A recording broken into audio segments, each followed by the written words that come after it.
Understanding personality type will aid individuals in communicating with one another, whether that be in a work situation or a personal situation.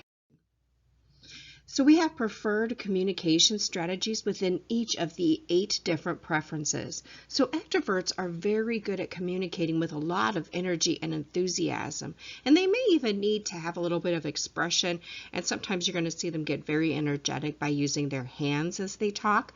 They respond very quickly, and they don't need much time or pauses to think.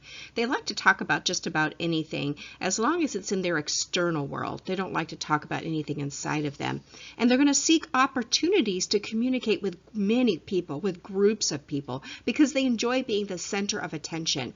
They like face-to-face over written communication or text messages, and they like to talk out loud to really build their ideas. We call that to verbal process information.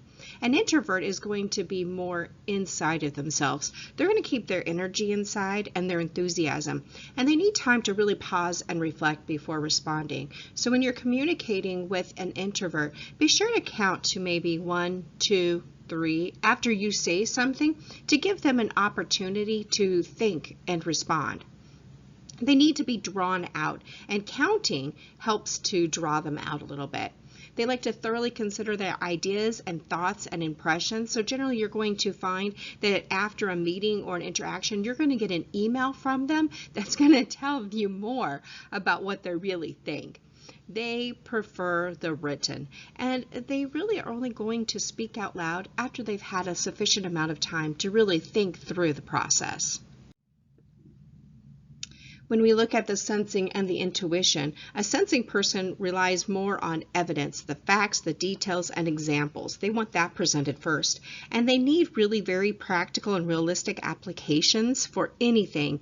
And they want to be able to see the relationships between the facts that are explained. Remember that they need some help when it comes to identifying some patterns.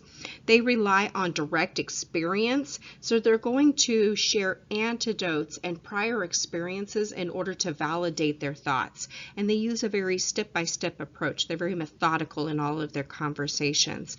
Their suggestions need to be straightforward and feasible with specific examples, and they're going to follow the agenda rigidly.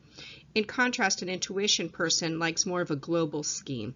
They like to see the big picture. They are future-oriented, looking at possibilities, challenges, goals. What's the future going to look like? They're going to use their imagination, and they're going to use that in connection with information that they receive. And they're going to love any kind of suggestions that are really new and unusual and exciting. They are going to use general concepts, and in meetings they like to follow the agenda, but usually as a starting point. You don't need to stick to it very closely. Our thinking person prefers to be brief and concise. They want things done in a very efficient manner.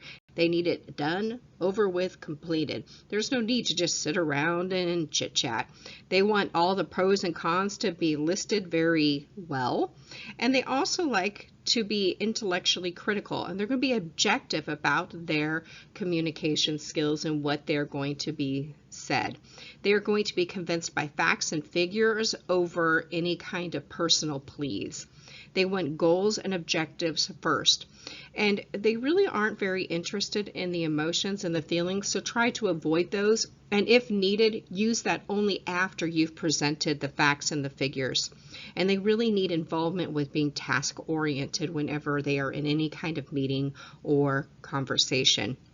A feeling person is very personable and likes agreement, and they want to know an alternative impact on people's values. They need to be able to really appreciate and accept. That means that they are going to appreciate and accept other people, and in return, they want to be appreciated and accepted for their contributions to any conversation. They are going to want agreement because harmony is important to them, and they're going to consider logic and objectivity, but only after they consider all the other impacts on people and the feelings and the values.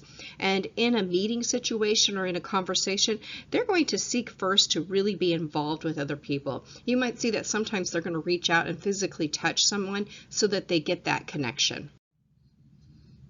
Judging people are the planners. Remember this, this is the biggest part. They're planners. They like schedules, timetables, deadlines, and they do not like spontaneity or surprises. They need advance warning for everything.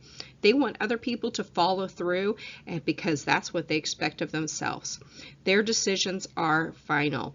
Once a decision is made, there is no reason to go back and to do it again. And the reason for that is simply because it's inefficient to keep talking about the same topic over and over and over. They want results, they want achievements, they want to see the purpose and the direction. So they're really going to concentrate on completing tasks. A perceiver is going to be willing to look at timetables and discussions and things like that and deadlines, but they really resist them. They don't like deadlines. They're very flexible. They enjoy surprises, and they don't want to be tied up into a very rigid area. They need to be able to explore. They're going to present any views or thoughts as tentative. So then when a judger says, oh, that's a great idea, let's implement it, they're going to go back and say, well, I was just kind of thinking out loud. I'm really not thinking that's the solution yet, right? Because they really are focusing on that flexibility. They want many, many options, and they're concerned about making a decision without having enough information.